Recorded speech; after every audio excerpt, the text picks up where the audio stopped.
মাংসের টুকরা নিজের মতো করে নড়াচড়ার এই ঘটনা পুরোপুরি বাস্তব এবং এটা ইন্টারনেটে খুব দ্রুতই ভাইরাল হয়ে যায়। অনেকেই এই ভিডিও দেখে বলেছেন এটা এতটাই ভয়ঙ্কর যে তারা এরপর থেকে নিরামিষভোজী হয়ে যাওয়ার সিদ্ধান্ত নিয়েছেন। আসুন জেনে নেই এর আসল কারণ কি, কেন এমন হয়।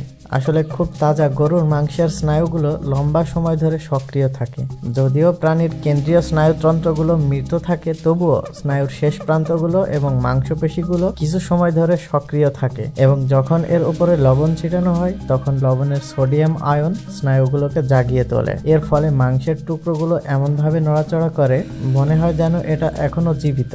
মজার ব্যাপার হলো এটা আসলে একটা ভালো মানের তাজা মাংসের চিহ্ন। তবে এটা দেখে অনেকেই মনে করতে পারে এটা কোনো নেক্রোম্যান্সি বা ভয়ঙ্কর কোনো রেসিপি এর অংশ।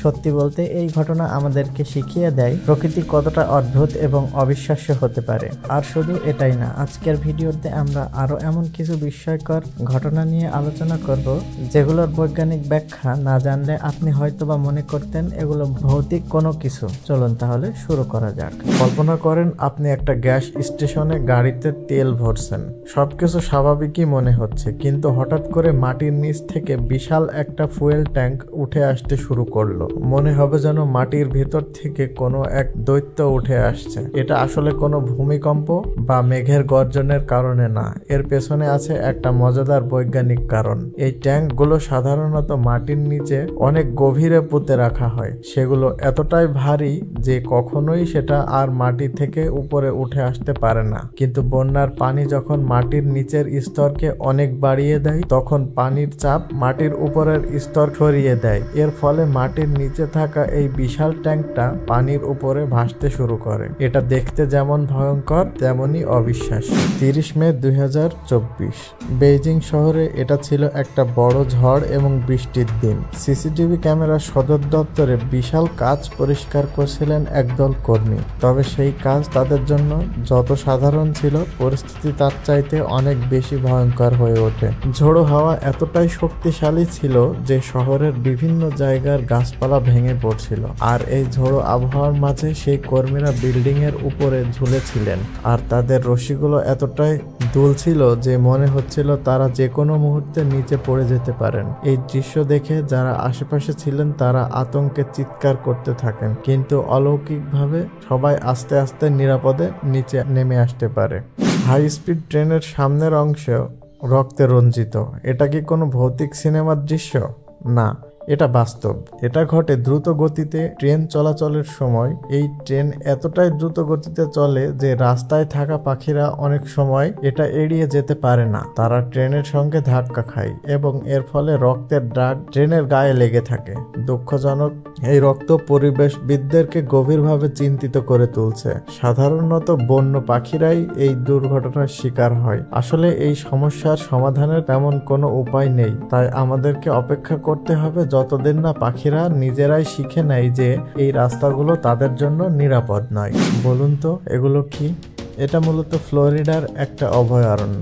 এই অভয়ারণ্যের খালটা শুকিয়ে যাওয়ার কারণে ক্যাটফিশের সাথে দেখা হয় কুমিরের। পানি শুকিয়ে যাওয়ার কারণে এভাবেই তাদেরকে একে অপরের সাথে মিলেমিশে থাকতে হচ্ছে। তবে মজার ব্যাপার হলো এখানে কুমিরগুলোর খাবারের অভাব নেই বললেই চলে। দক্ষিণ কোরিয়ার পিয়ংচাং শহরের একটা রাস্তার উপর দিয়ে ধীরে ধীরে ভেসে আসতে থাকে একটা সাদা মেঘ। অনেকে ভেবেছিলেন এটা হয়তো কুয়াশা, কিন্তু এটা আসলে ছিল লিক হওয়া পেট্রোলিয়াম গ্যাস। গ্যাসের মেঘটা পুরো রাস্তা জুড়ে ছড়িয়ে পড়ে এবং এর পরিণতি ছিল ভয়ঙ্কর। পুরো রাস্তা জুড়ে আগুন ছড়িয়ে পড়ে, গাড়ি এবং ভবন জ্বলতে শুরু করে। এই সময়ে যারা গাড়ির ভেতরে ছিলেন তারা ভয়ে বাইরে বেরিয়ে এই পরিস্থিতি দেখতে যাননি। এই সতর্কতার কারণেই তারা প্রাণে বেঁচে যান। এই আগুন নিয়ন্ত্রণে আনতে ফায়ার ফাইটারদের 3 ঘন্টারও বেশি সময় লেগে যায়। এই ঘটনায় 14টা ভবন ক্ষতিগ্রস্ত হয়, 25 জনকে সরিয়ে নেওয়া হয় এবং 5 জন আহত হন, যাদের মধ্যে 2 জনের অবস্থা ছিল বেশ গুরুতর। গ্যাস লিক হওয়া শুনতে একটা সাধারণ ঘটনা হলেও এমন ভয়াবহ পরিণতি বিরল। উত্তপ্ত প্যানে আপনি যখন পানি ঢালবেন তখন সাধারণত সেটা দ্রুত বাষ্পে পরিণত হয়, কিন্তু কিছু ক্ষেত্রে আপনি দেখতে পারবেন পানি বাষ্পে পরিণত না হয়ে তা প্যানের ওপর নাচতে শুরু করেছে। এটা আসলে লিডেন ফ্রস্ট ইফেক্ট। এটা তখনই ঘটে যখন পৃষ্ঠের তাপমাত্রা পানির সেদ্ধ তাপমাত্রা হওয়ার চাইতে অনেক বেশি থাকে। এই অবস্থায় পানি ফোটার নিচে একটা বাষ্পের স্তর তৈরি হয়। এই স্তর পানির ফোঁটাকে পৃষ্ঠের উপরে ভাসমান রাখে। এর ফলে পানি এমনভাবে নড়ে যেন এটা কোনো নাচের আসরে অংশ নিচ্ছে। এটা একদমই অদ্ভুত এবং ম্যাজিকের মতো মনে হয়। বিজ্ঞান কিভাবে আমাদের চারপাশের ঘটনাগুলোকে ব্যাখ্যা করতে পারে, এটা তার সুন্দর একটা উদাহরণ। বিদ্যুৎ উৎপাদনের জন্য ব্যবহৃত টারবাইনের বিশাল ব্লেডে সরাসরি বজ্রপাত আঘাত হানে। এই বজ্রপাতের কারণে ব্লেডটাতে মুহূর্তের মধ্যেই আগুন লেগে যায়। হঠাৎই একটা শহরের আকাশে দেখা যায় কালো রঙের একটা বিশাল ধোঁয়ার রিং। এটা আস্তে আস্তে ভেসে উঠছিল। দেখে মনে হচ্ছিল এটা কোনো দৈত্যের মুখ থেকে বের হওয়া ধোঁয়া, কিন্তু এই ঘটনার ব্যাখ্যা পাওয়া গেছে এটা আসলে চিমনি থেকে বের হওয়া একটা ধোঁয়া ছিল। কোনো কারণে এই চিমনির মধ্যে ধোঁয়া আটকে ছিল। সেই ধোঁয়া হঠাৎ করে অনেক মাত্রায় নির্গত হওয়ায় এই রিং আকৃতিতে রূপ নিয়েছিল। যেহেতু সেদিন বাতাস একেবারে স্টপ ছিল, তাই ধোঁয়ার রিংটা আকাশে একই জায়গায় ভেসে থাকতে দেখা যায়। একটা ভাল্লুক 20 বছর ধরে একটা খাঁচায় আটকে ছিল। সে এতদিন ধরে ছোট একটা জায়গায় পায়চারি করতে করতে অভ্যস্ত হয়ে গিয়েছিল।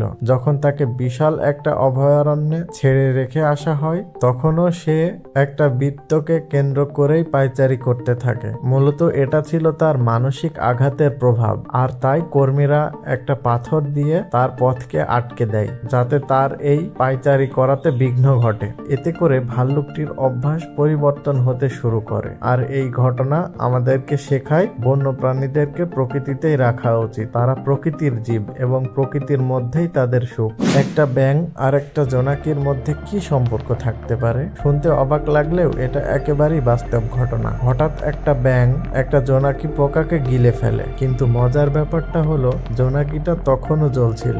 ব্যাঙের গলা থেকে আলো বের হচ্ছিল। প্রশ্ন হলো, জোনাকিটা কি তখন কোনো সংকেত দিচ্ছিল নাকি এটা পুরোপুরি ভাবে স্বাভাবিক ছিল? তবে আরো একটা মজার বিষয় হলো, বেশিরভাগ জোনাকি পোকার দেহে এমন রাসায়নিক থাকে যা বেশিরভাগ শিকারীর জন্য বিষাক্ত হয়ে ওঠে, কিন্তু ব্যাঙটা পরবর্তীতে পুরোপুরি ঠিকঠাকই ছিল।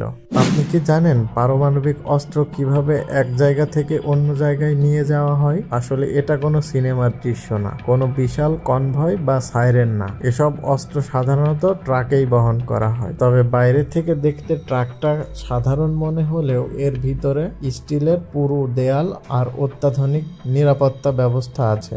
দুর্ঘটনা ঘটলে কাচের ভেতর ফোম দিয়ে অস্ত্রকে সুরক্ষিত রাখা হয়।